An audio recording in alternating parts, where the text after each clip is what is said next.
ನಮಸ್ಕಾರ. ಬನ್ನಿ, ಇವತ್ತು ಒಂದು ಬಹಳ ವಿಚಿತ್ರವಾದ, ಅಸಾಧ್ಯ ಅಂತ ಅನ್ಸೋ ಒಂದು ಮದುವೆ ಕಥೆಯನ್ನ ಕೇಳೋಣ. ಇದು ಶಿವ ಮತ್ತು ಗೌರಿಯ ಕಥೆ. ಈ ಕಥೆಯನ್ನ ಅರ್ಥ ಮಾಡ್ಕೊಳ್ಳಕ್ಕೆ ನಾವು 2 ಹಳೆಯ ಜಾನಪದ ಹಾಡುಗಳನ್ನ ಆಧಾರವಾಗಿಟ್ಕೊಂಡಿದ್ವಿ. ಯಾಕಂದ್ರೆ ಆ ಹಾಡುಗಳಲ್ಲಿರುವ ಭಾವನೆಗಳು ಈ ಕಥೆಯ ನಿಜವಾದ ಆಳವನ್ನ ನಮಗೆ ತೋರಿಸುತ್ತೆ. ಸರಿ, ಕಥೆಯನ್ನ ಶುರು ಮಾಡೋಣ. ಇದರ ಮೂಲ ಸಂಘರ್ಷವೇ ಇಲ್ಲಿದೆ, ಈ ಸ್ಲೈಡ್ನಲ್ಲಿದೆ ನೋಡಿ. ಒಂದು ಕಡೆ ಅರಮನೆಯಲ್ಲಿ ಅಕ್ಕರೆಯಿಂದ ಬೆಳೆದ ಕೋಮಲ ರಾಜಕುಮಾರಿ ಗೌರಿ, ಇನ್ನೊಂದು ಕಡೆ ಕಾಡು ಸ್ಮಶಾನ ಅಂತ ಅಲೆಯೋ ತಪಸ್ವಿ ದೇವ ಶಿವ. ಅಜಗಜಾಂತರ ವ್ಯತ್ಯಾಸ ಅಲ್ವಾ?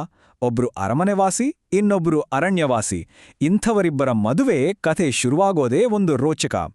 ಮೊದಲು ವಧುವಿನ ತಾಯಿಯ ಕಡೆಯಿಂದ ಈ ಕಥೆಯನ್ನ ನೋಡೋಣ. ಹಾಗಿದ್ರೆ ಕಥೆಯ ಮೊದಲ ದೃಷ್ಟಿಕೋನ ವಧುವಿನ ತಾಯಿ ಮೈನಾಳ್ದು. ಮದುವೆ ಪ್ರಸ್ತಾಪ ಕೇಳಿದ ತಕ್ಷಣ ಆ ತಾಯಿಯ ಪ್ರತಿಕ್ರಿಯೆ ಹೇಗಿತ್ತು ಗೊತ್ತಾ? ಅದು ಬರೀ ಒಂದು ಸಣ್ಣ ಅಸಮ್ಮತಿ ಅಲ್ಲ, ಬದಲಿಗೆ ಶುದ್ಧ ಭಯ, ಆಘಾತ. ಆ ಜಾನಪದ ಗೀತೆಯಲ್ಲಿ ಆ ತಾಯಿಯ ಮಾತುಗಳು ಎಷ್ಟು ಸ್ಪಷ್ಟವಾಗಿವೆ ನೋಡಿ. ಶಿವನಿಗೆ ಗೌರಿಯ ಮದುವೆ ಮಾಡೋದಿಲ್ಲ, ಬೇಕಿದ್ರೆ ನಾನು ವಿಷ ಕುಡಿತೀನಿ. ಇದು ಸುಮ್ಮನೆ ಹೇಳಿದ ಮಾತಲ್ಲ, ಇದೊಂದು ತಾಯಿಯ ಹತಾಶೆಯ ಕೂಗು. ತನ್ನ ಮಗಳನ್ನ ಅಂತಹ ವರ್ಣಿಗೆ ಕೊಡೋದಕ್ಕಿಂತ ಸಾಯೋದೇ ಮೇಲನ್ನುವಷ್ಟು ನೋವು.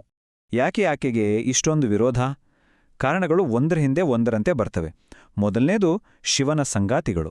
ಯೋಚನೆ ಮಾಡಿ, ಯಾವ ತಾಯಿಯಾದರೂ ತನ್ನ ಮಗಳ ಗಂಡನ ಸ್ನೇಹಿತರು ಭೂತ ಪ್ರೇತಗಳಾಗಿರಬೇಕು ಅಂತ ಇಷ್ಟಪಡ್ತಾರಾ? ಖಂಡಿತ ಇಲ್ಲ. ಇದು ಆಕೆಯ ಮೊದಲ ಭಯ. ಸರಿ, ಸ್ನೇಹಿತರನ್ನ ಬಿಡಿ, ಇನ್ನು ಶಿವನ ರೂಪ, ಅದು ಇನ್ನೊಂದು ದೊಡ್ಡ ಚಿಂತೆ.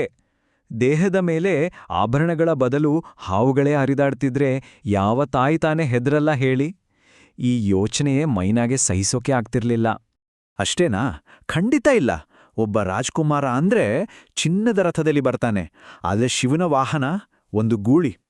ಅರಮನೆಗೂ ಕಾಡಿಗೂ ಇರೋ ವ್ಯತ್ಯಾಸದ ಹಾಗೆ ಈ ವ್ಯತ್ಯಾಸ ಕೂಡ ಮೈನಾಗೆ ಒಂದು ದೊಡ್ಡ ಕಂದಕದಂತೆ ಕಾಣುತ್ತಿತ್ತು. ಹಾಗಾದ್ರೆ ಕೊನೆಗೆ ಪ್ರಶ್ನೆ ಬರೋದಿಲ್ಲೇ, ಇದೆಲ್ಲ ಬರೀ ಹೊರಗಿನ ನೋಟದ ಬಗ್ಗೆನಾ? ಇಲ್ಲ, ಖಂಡಿತ ಇಲ್ಲ. ಇದು ಒಬ್ಬ ತಾಯಿಯ ಹತಾಶೆ. ತನ್ನ ಹೂವಿನಂತ ಮಗಳು ಕಷ್ಟದ ಜೀವನ ನಡೆಸೋದ್ ಬೇಡ, ಅವಳನ್ನ ಹೇಗಾದ್ರೂ ಮಾಡಿ ರಕ್ಷಿಸ್ಬೇಕು ಅನ್ನೋ ಆಕೆಯ ತೀವ್ರವಾದ ಬಯಕೆ. ಸರಿ, ತಾಯಿಯ ಭಯ ಈ ಮಟ್ಟವಲ್ಲಿತ್ತು. ಹಾಗಿದ್ರೆ ಮಗಳು ಗೌರಿಯ ಯೋಚನೆ ಹೇಗಿತ್ತು? ಆಶ್ಚರ್ಯ ಅಂದ್ರೆ ಆಕೆಯ ನಿಲುವು ತನ್ನ ತಾಯಿಯ ಭಯಕ್ಕೆ ಸಂಪೂರ್ಣವಾಗಿ ವಿರುದ್ಧವಾಗಿತ್ತು. ಗೌರಿಯ ಈ ದೃಢ ನಿರ್ಧಾರವನ್ನ ಅರ್ಥ ಮಾಡ್ಕೋಬೇಕು ಅಂದ್ರೆ ಮೊದಲು ನಾವು ಭಕ್ತಿ ಅಂದ್ರೆ ಏನು ಅಂತ ಸ್ವಲ್ಪ ತಿಳ್ಕೋಬೇಕು. ಯಾಕಂದ್ರೆ ಅವಳದ್ದು ಕೇವಲ ಪ್ರೀತಿ ಅಥವಾ ಆಕರ್ಷಣೆ ಅಲ್ಲ, ಅದು ಸಂಪೂರ್ಣ ಸಮರ್ಪಣೆ, ಒಂದು ಅಚಲವಾದ ಆಧ್ಯಾತ್ಮಿಕ ಬಂಧ. ಇದೇ ಅವಳ ಶಕ್ತಿಯ ಮೂಲ. ಇಲ್ಲಿ ನೋಡಿ, ಗೌರಿ ನೇರವಾಗಿ ಶಿವನ ಹತ್ರನೇ ಹೇಳ್ಕೊಳ್ತಾಳೆ, ನಾನು ಜನ್ಮ ಜನ್ಮಾಂತರಕ್ಕೂ ನಿಮ್ಮ ದಾಸಿ, ನಿಮ್ಮನ್ನು ತೊರೆದರೆ ನಾನು ಸಾಯುತ್ತೇನೆ. ಈ ಮಾತುಗಳನ್ನ ಗಮನಿಸಿ. ಇದು ಕ್ಷಣಿಕವಾದ ಆಕರ್ಷಣೆಯಲ್ಲ, ಇದು ಆತ್ಮಕ್ಕೆ ಸಂಬಂಧಿಸಿದ ಜನ್ಮ ಜನ್ಮಗಳ ಭಕ್ತಿ. ಗೌರಿಯ ಭಕ್ತಿ ಬರೀ ಮಾತಿಗಷ್ಟೇ ಸೀಮಿತವಾಗಿಲ್ಲ, ಅದು ಎಷ್ಟು ಪ್ರಾಯೋಗಿಕವಾಗಿದೆ ಅನ್ನೋದಕ್ಕೆ ಈ ಸ್ಲೈಡ್ ಸಾಕ್ಷಿ. ಆಕೆ ಸುಮ್ಮನೆ ಪ್ರೀತಿಯನ್ನ ವ್ಯಕ್ತಪಡಿಸ್ತಿಲ್ಲ, ಬದಲಿಗೆ ತನ್ನ ಇಡೀ ಜೀವನವನ್ನು ಶಿವನ ಸೇವೆಗೆ ಹೇಗೆ ಮುಡಿಪಾಗಿಡ್ತೇನೆ ಅನ್ನೋ ಒಂದು ಪಕ್ಕಾ ಪ್ಲಾನನ್ನೇ ಮುಂದಿಡ್ತಿದ್ದಾಳೆ. ತಾಯಿ ಒಪ್ಪಲಿಲ್ಲ, ಮಗಳು ಪಟ್ಟು ಹಿಡಿದಳು. ಹಾಗಿದ್ರೆ ವರನಾದ ಶಿವನ ಪ್ರತಿಕ್ರಿಯೆ ಏನಾಗಿತ್ತು? ಆತ ಈ ಮದುವೆಯನ್ನು ನೇರವಾಗಿ ನಿರಾಕರಿಸಲಿಲ್ಲ, ಬದಲಿಗೆ ಗೌರಿಯ ಮುಂದೆ ಒಂದು ಕಠಿಣವಾದ ಪರೀಕ್ಷೆಯನ್ನಿಟ್ಟ. ಶಿವನು ಗೌರಿಯ ಮುಂದೆ 2 ದಾರಿಗಳನ್ನ ಇಡುತ್ತಾನೆ. ಒಂದು ಕಡೆ ಅರಮನೆಯ ಸುಖ, ಇನ್ನೊಂದು ಕಡೆ ತನ್ನ ಜೊತೆಗಿನ ಕಷ್ಟದ ಜೀವನ. ಅಂದ್ರೆ ಆಕೆ ಆಯ್ಕೆ ಮಾಡ್ತಿರೋ ಜೀವನದ ಕಠೋರ ವಾಸ್ತವವನ್ನ ಆಕೆಯ ಮುಂದಿಡ್ತಾನೆ. ಈ ಸ್ಲೈಡ್ನಲ್ಲಿರೋ ವ್ಯತ್ಯಾಸವೇ ಶಿವನ ಪರೀಕ್ಷೆ ಎಷ್ಟು ತೀವ್ರವಾಗಿತ್ತು ಅನ್ನೋದನ್ನ ನಮಗೆ ತೋರಿಸುತ್ತೆ. ಜಾನಪದ ಗೀತೆಯಲ್ಲಿ ಶಿವ ನೇರವಾಗಿ ಹೇಳ್ತಾನೆ, ಈ ಕಾಡಿನಲ್ಲಿ ನಿನ್ಗೇನು ಸಿಗತ್ತೆ, ಹೋಗು, ರಾಣಿಯಾಗಿ ಬದುಕು. ಅವನು ಉದ್ದೇಶಪೂರ್ವಕವಾಗಿಯೇ ಅವಳನ್ನು ದೂರ ತಳ್ಳಲು ಪ್ರಯತ್ನಿಸ್ತಾನೆ. ಯಾಕಂದ್ರೆ ಇದು ಅವಳ ಭಕ್ತಿಯ ಅಂತಿಮ ನಿಜವಾದ ಪರೀಕ್ಷೆ.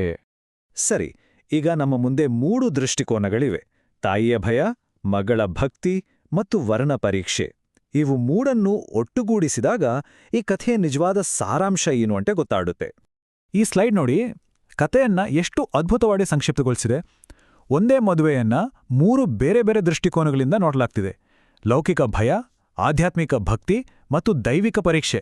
ಈ 3ರ ಸಂಘರ್ಷವೇ ಈ ಕಥೆಯ ನಿಜವಾದ ತಿರುಳು. ಹಾಗಿದ್ರೆ ಈ ಕಥೆಯ ಅಂತಿಮ ಪಾಠವೇನು?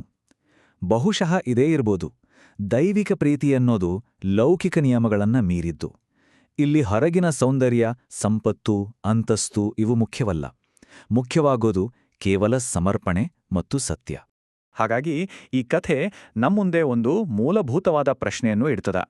ಒಂದು ಪರಿಪೂರ್ಣ ಸಂಬಂಧವನ್ನು ವ್ಯಾಖ್ಯಾನಿಸುವುದು ಯಾವುದು? ಲೌಕಿಕ ಹೊಂದಾಣಿಕೆಯೇ ಅಥವಾ ಆಧ್ಯಾತ್ಮಿಕ ಬಂಧವೇ? ಈ ಪ್ರಶ್ನೆಯೊಂದಿಗೆ ಈ ವಿಶ್ಲೇಷಣೆಯನ್ನು ಮುಗಿಸೋಣ.